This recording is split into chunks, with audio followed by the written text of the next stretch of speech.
Hello, all you fabulous humans.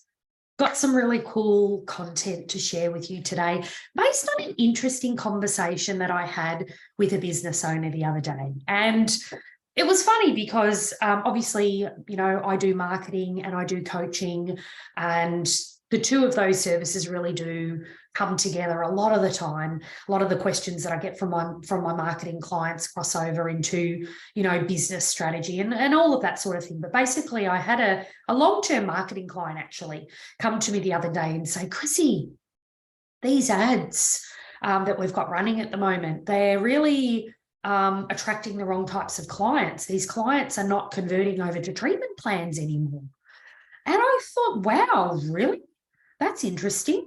Let's go and have a look at the ads. So I went and had a look at the ads, and the ads hadn't really changed, right? So the only variable, I suppose, in the marketing strategy was that rather than targeting a crow's feet, like it was a non-surgical facelifting ad, rather than targeting a crow's feet or a smooth forehead, we were targeting a turkey neck.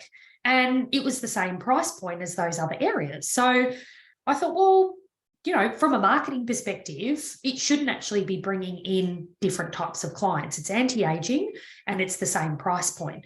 If the price point had been significantly different, definitely it would have attracted different types of demographics. So I went back to the business owner. I said, look, let's call her Sally. Sally, I really don't believe that the ads are bringing in a different clientele. When was the last time you did observations on your consultation processes with your team members? Because she was, of course, getting all of this feedback from her team members, and she has a couple of clinics, and she had not spent a lot of time in this clinic recently. And she said, probably a long time. I said, okay, what you need to do, and this is going to demonstrate the importance of what I'm going to say to you in a moment. What you need to do is you need to go back, because I know that this business owner has an amazing consultation process, right? She has one. Whether it's being executed and utilized is the big question mark, right? I said to her, I want you to go back and I want you to do some observations on your team members. I want you to do some role plays, because I'm a massive fan of role playing and rehearsal as a way of checking that the consultation process is being rolled out the way that it should be.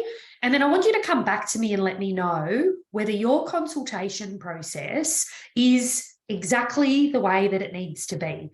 My hypothesis is that it's not, that in fact what's happened in your absence and just a general way of being is that if we don't check on things and we don't hold team members accountable, what we experience, particularly in consultation processes, is something that I term as script slide. They actually start to deviate from the foundations, not necessarily deliberately. Okay, there's not an intentional, I just won't say this question or I just won't say that, but over time, it naturally erodes away. Right? Because as humans, we're always looking for shortcuts. The brain's always looking for a shortcut. It doesn't want to do, draining work. It wants to be able to be as efficient as possible. And what happens in that process is it dumps out information. So I suspected we had script slide going on, that her consultation process had morphed into a fragment of what it was supposed to be. So the business owner goes off, she does her role plays, and she comes back and she said, Chrissy, you're right. That's exactly what's happened. These consultation processes are not the way that they need to be. They're not converting because they're actually not following the process.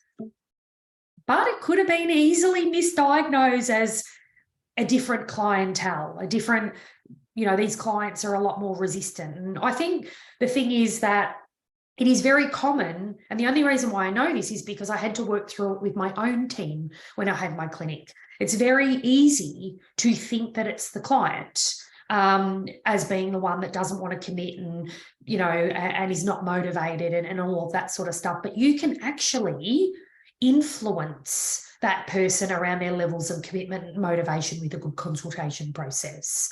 And in fact, what had happened is because that business owner's team had deviated away from that high converting process, what started to happen was Surprise, they weren't converting anymore. Okay, they weren't getting those clients motivated enough to convert to those treatment plans. So it is very important. Problem diagnosis, I think, is one of the biggest challenges for business owners. They get a problem, they diagnose it as XYZ, and it's in fact none of those things. And you've got to really peel back the layers to understand what is the real problem here. And you've probably got lots of different things going on in your business whereby you've made an assumption about a certain problem. And in fact, or that contributed to that problem, and it may not be that. So you actually work on the wrong things to try and fix it. Interesting ideas, hey?